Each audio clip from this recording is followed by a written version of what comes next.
É sentar, dialogar, né? Sim, Trazer para a mesa e falar, olha, eu estou identificando isso em mim, isso em você, aí o outro lado tá atrás também. O que nós podemos tentar construir aqui juntos? Aonde eu posso ceder, você cede. Aonde eu posso sim, avançar e você avançar. sim, exatamente, né? Porque quando a gente está se relacionando com o outro, a outra pessoa também vai ser uma pessoa faltante, uma pessoa com falhas, assim como nós somos.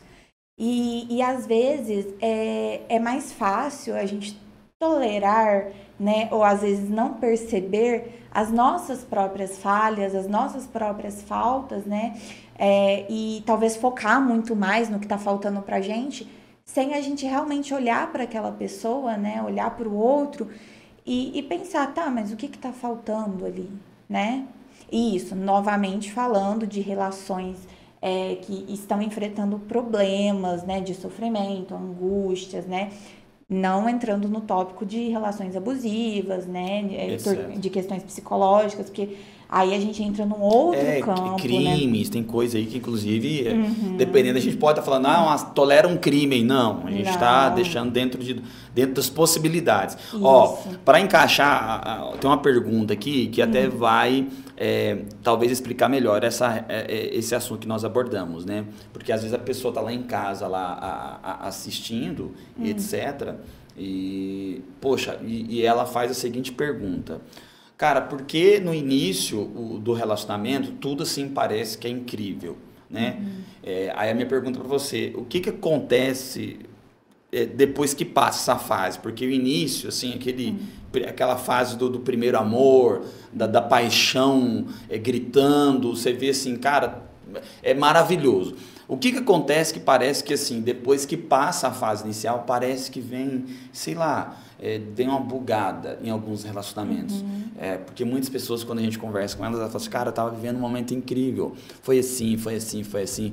Mas depois que passou essa fase inicial, onde tudo era mil maravilhas, né? Veio uma fase difícil. Parece que parou, parece que o ônibus ou o trem parou na estação da realidade. O que a Sabrina traz para nós? Então, eu acho que essa questão, ela explica exatamente esse sentimento, às vezes, de você estar vivendo uma relação assim, que você considera incrível, que você não vê problemas nenhum naquela relação, você encontrou a pessoa perfeita e, enfim, em pouco tempo você se depara com o fato de que não é perfeita, tem os detalhes, tem os defeitos. E talvez aí comece, né, essa questão da montanha-russa, né? Por quê? Quando a gente está na fase da paixão, a gente conheceu a pessoa ali naquele primeiro momento, tem uma idealização, tem um imaginário ali, né, uma fantasia muito grande em volta daquela pessoa, né? Porque naquele primeiro momento, a sensação é de como aquela pessoa, é como se fosse um espelho, né? Pra falar melhor, Eu né? estou colocando minhas expectativas todas de cara já naquela pessoa?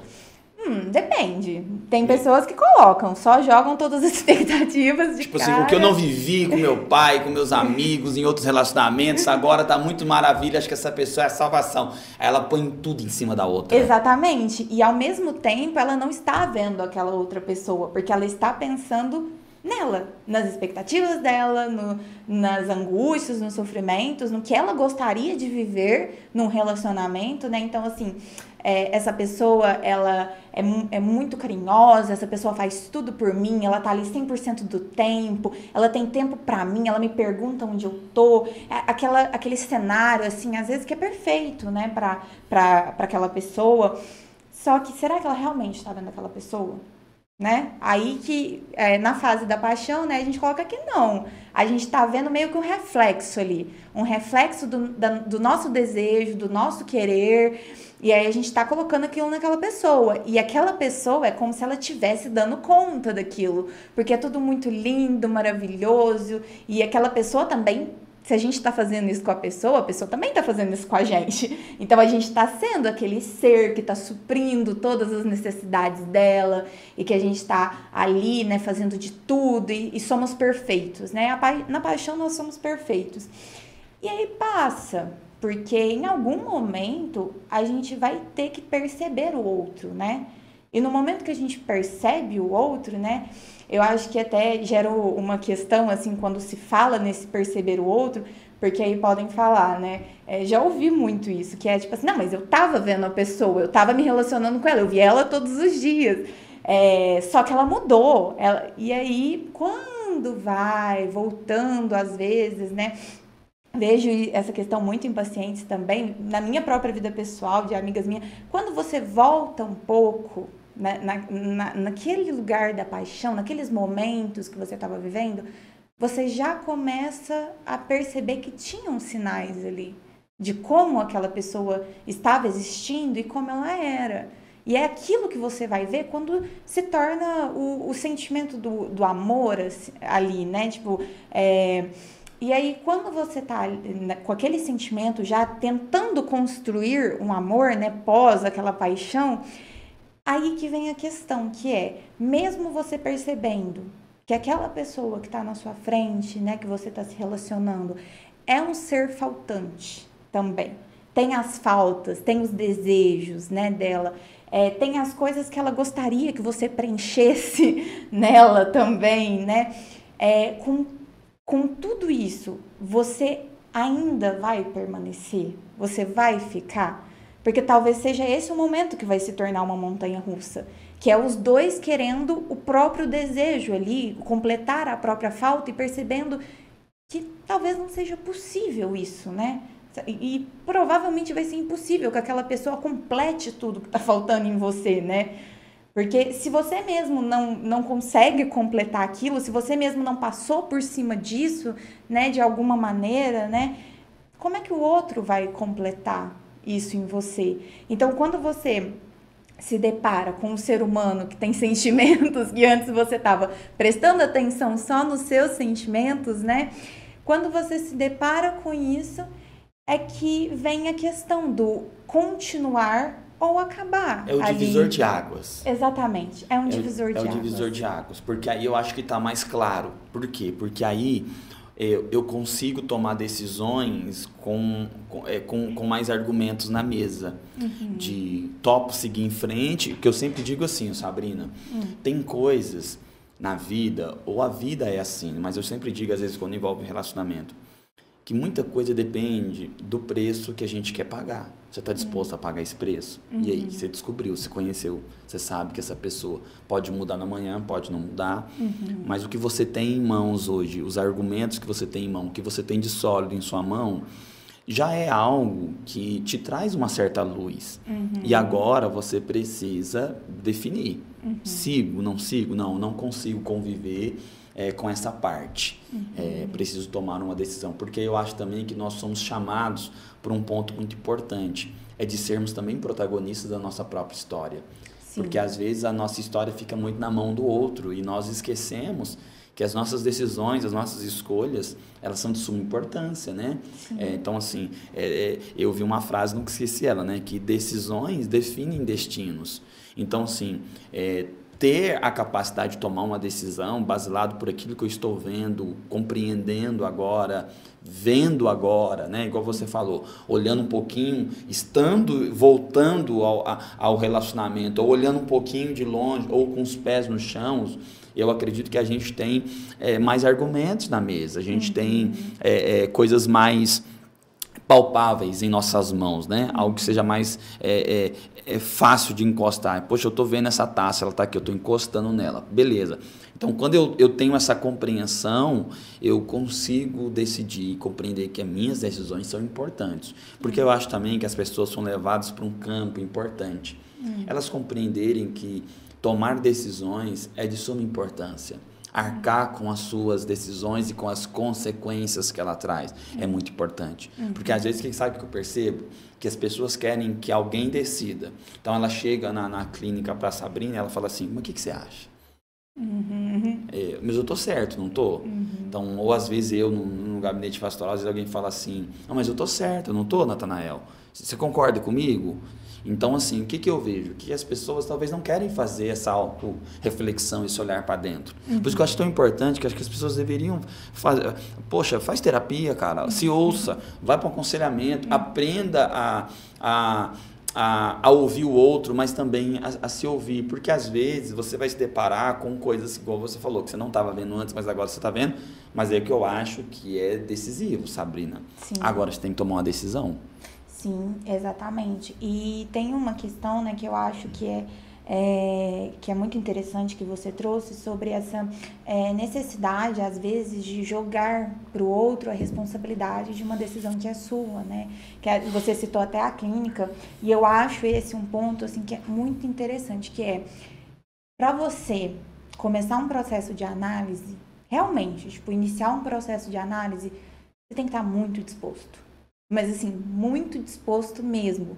Porque você vai ter que encarar que é a sua vida. Você vai ter que encarar que são escolhas suas. A sua escolha, ela pode ter um embasamento por trás, ela pode ter toda uma história, igual a gente está falando das questões familiares, né? Das relações primárias, ela pode ter um embasamento ali. Só que ainda assim você está escolhendo não escolher às vezes.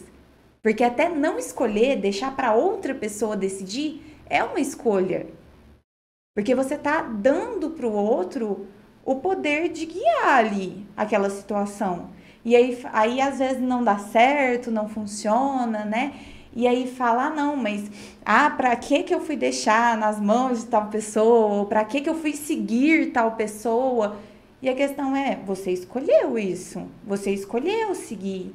É uma coisa que... E ter que aceitar isso não é fácil, né? Exatamente. Trabalhar essa aceitação, essa é a sua vida, a sua realidade, essas escolhas que você fez, as decisões que você tomou. Sim, e muitas das vezes, né, a gente não quer encarar, e por isso que eu falo que o processo da análise, ele não é fácil, porque a gente não quer encarar que talvez o erro esteja na gente. Muito provavelmente, em muitas situações, o erro vai estar na gente.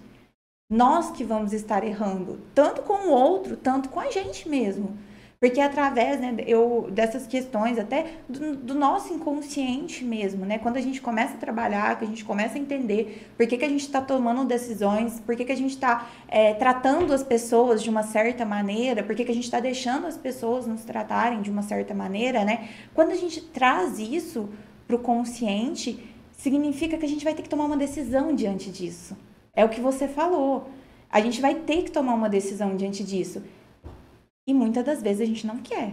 A realidade é essa. Muitas das vezes a gente não quer tomar uma decisão diante daquilo. Porque significa assumir responsabilidade. E talvez, né, numa vivência de sofrimento e angústia eterna, a pessoa até pense que é mais fácil não ter que tomar decisões e ficar vivendo dessa maneira, né? Mas tem uma coisa na análise que é libertadora.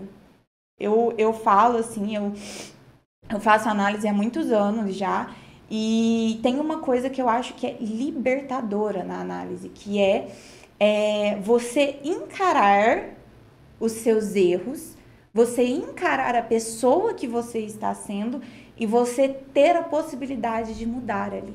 Isso é incrível, né, cara? Sim. Você aceitar que aquilo é o seu ser, é o seu eu, aquilo é a sua pessoa. Infelizmente ou felizmente é isso aí, você é isso. Aceite, é isso que você tem para trabalhar. Então, assim, você pode se predispor a aperfeiçoar isso agora. Você talvez não mude radicalmente, mas você pode dar contribuições para que isso seja diferente, né? Sim, porque às vezes a pessoa fica com é o meu jeito, eu sou assim, e como se não tivesse uma possibilidade de mudança. De mudança. Mas sempre tem a possibilidade. Igual eu falei, nós estamos vivendo, estamos construindo o tempo todo. Então a gente tem a possibilidade de mudar também o tempo todo. Nossa, que bacana. Agora, deixa eu te falar algo, assim, a gente tá no auge aí, eu vou perguntar para você, muito se fala sobre o narcisismo, né? Pessoas narcisistas e etc., nos relacionamentos. O que isso significa de verdade? Virou um clichê? Falou um pouquinho ali, exigiu ketchup no lanche, e eu não gosto de ketchup, mas ele falou que quer ketchup no lanche. É um narcisista, quer que eu fique na coleira. Como é que é? Você acha que essa questão do narcisismo nos relacionamentos tá virando assim uma moda e às vezes perdendo a profundidade e o sofrimento que muitas pessoas vivem. Como é que você vê essa questão do narcisismo? O que realmente é isso? Então, de tempos em tempos, as pessoas começam a banalizar os termos da psicologia, né? E isso acontece assim, passa ano e aí começa uma nova banalização. Agora estamos vivendo a fase do narcisismo, né? Que toda mãe é narcisista, todo pai é narcisista, toda pessoa do meu convívio é narcisista, né? E de uma maneira que as pessoas elas não se aprofundam nesse conceito, né? O que eu acho mais interessante de começar falando é que o narcisismo, né, esse conceito, né, do narcisismo, ele faz parte de todos nós, né? Ele tá na gente, né, no nosso eu ali, no nosso primeiro contato com o outro. Nós temos um narcisismo primário ali, que enfim, né, dando uma explicação bem breve, assim, né, porque se eu fosse me aprofundar aqui iria muito longe, mas quando a gente nasce, né, quando a gente acabou de nascer ali, nós temos pessoas que estão o tempo todo em função da gente. Porque a gente não consegue fazer nada sozinho, a gente não consegue ir no banheiro sozinho, a gente não consegue se limpar, a gente não consegue comer, a gente não consegue tomar um remédio sozinho, né? Nós somos um bebê, então é impossível. Então, temos o tempo todo pessoas em função da gente. Então, existe esse narcisismo primário, que em algum momento nós temos que perceber que não somos o centro do universo. E aí, conforme a gente vai crescendo, né, não tem uma idade exata onde cada um vai vivenciar isso, né, mas em algum momento a gente vai ter que se deparar com o fato de que não somos o centro do universo. A pessoa que está cuidando da gente também tem uma vida. Ela sai para trabalhar, ela sai para se divertir, né? Quando é um casal, né, tem um relacionamento a dois ali, né, daquele casal, e que nós não somos o centro do mundo. E isso é um choque tão grande, né? E eu acho muito interessante que fica muito visível esse choque, né? Quando você convive com criança pequena, assim, né? Você vai percebendo claramente a criança perdendo, né, aquela posição de centro ali do universo, né? E percebendo que existem outras pessoas, e que bom que ela tá perdendo esse conceito. É muito frustrante para ela, né? Porque normalmente nós somos muito novos. Mas a frustração também é importante na vida. Exatamente, a frustração ela é necessária. Então, é muito interessante a gente perceber isso. Então, todos nós temos o conceito, né, do narcisismo na gente. Até porque se a gente não for um pouco narcisista em determinados momentos, a gente vai viver em função de outras pessoas. Então, às vezes, a gente vai... O narcisista é um controlador nato?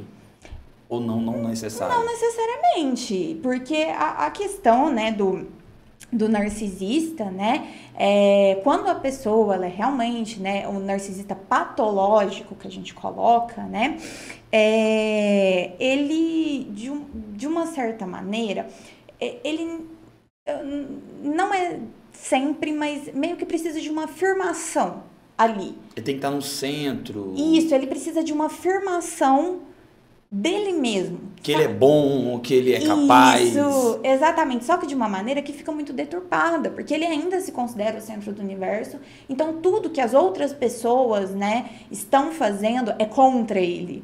Tudo que os pais fizeram foi contra ele. Tudo dentro de um relacionamento que a parceira ou o parceiro está fazendo é contra a pessoa, e outra sabe? Coisa, e ao mesmo tempo assim, que parece que o narcisista é uma pessoa grande demais e que é forte. Ao mesmo tempo, isso também ressoa como uma fragilidade, uma fraqueza, né?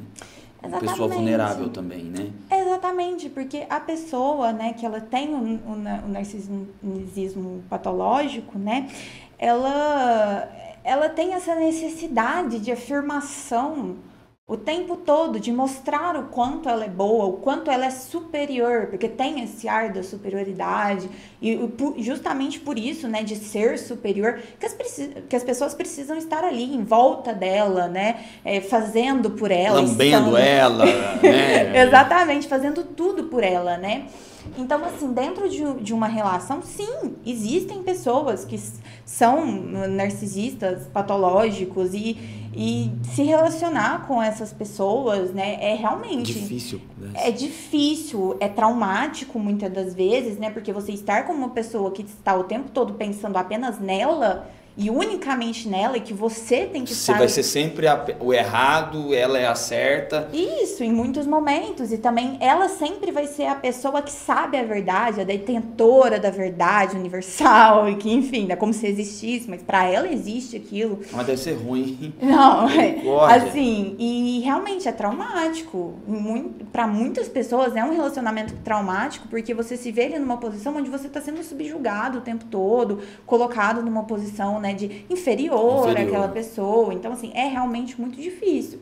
Só que o conceito, né, do narcisismo, assim, ele foi muito banalizado, porque as pessoas, elas veem, por exemplo, né, porque essa pessoa tá tomando uma atitude pensando nela, então, né, narcisista. Tem todo um conjunto, né, pra gente colocar que uma pessoa é realmente narcisista. Porque é igual eu falei, todos nós precisamos do narcisismo em alguns momentos, porque a gente vai precisar disso para a gente conseguir olhar para a gente, porque senão é o tempo todo você olhando para outras pessoas e priorizando o outro, e aí a questão é, cadê você? Tipo, aonde que você tá aí? E aí você tomar uma decisão, não, eu preciso sair dessa relação e tal, porque isso não tá me fazendo bem, eu sou melhor que isso, vamos supor, um emprego, né? Porque tem relações em qualquer lugar. Você tá numa situação de emprego, não sei o quê. Se você ficar ali o tempo todo aguentando tudo, uma hora você não vai aguentar, você vai explodir. Porque não dá pra ficar aguentando tudo o tempo todo. Então, assim, a gente olhar pra gente, né, dessa maneira, né, que a gente coloca esse narcisismo saudável da gente ter, de olhar pra gente, de dar prioridade pra gente mesmo, de se colocar no centro do universo, às vezes, isso é muito importante. Equilíbrio seria? Equilíbrio, exatamente. Seria isso. Equilíbrio. Porque é até interessante, porque eu até estava conversando com um colega, né, com um profissional também, um tempo atrás, e eu falei exatamente disso. Estava falando, né, enfim, de uma questão pessoal minha, e aí eu pontuei o quanto foi importante para mim eu achar um equilíbrio entre cuidar do outro, né, estar ali para o outro, e onde eu estava. Então, a partir do momento que eu fui entendendo que eu não estava ali, né? Porque eu achava que ou era uma coisa ou era outra. E precisava ser uma batalha. Tipo, para eu conseguir fazer uma coisa que eu quero, ou para eu estar num lugar que eu gostaria de estar, ou numa relação que me faz bem. Sempre parecia que era uma batalha e tal, que eu sempre tinha que fazer pelo outro e por mim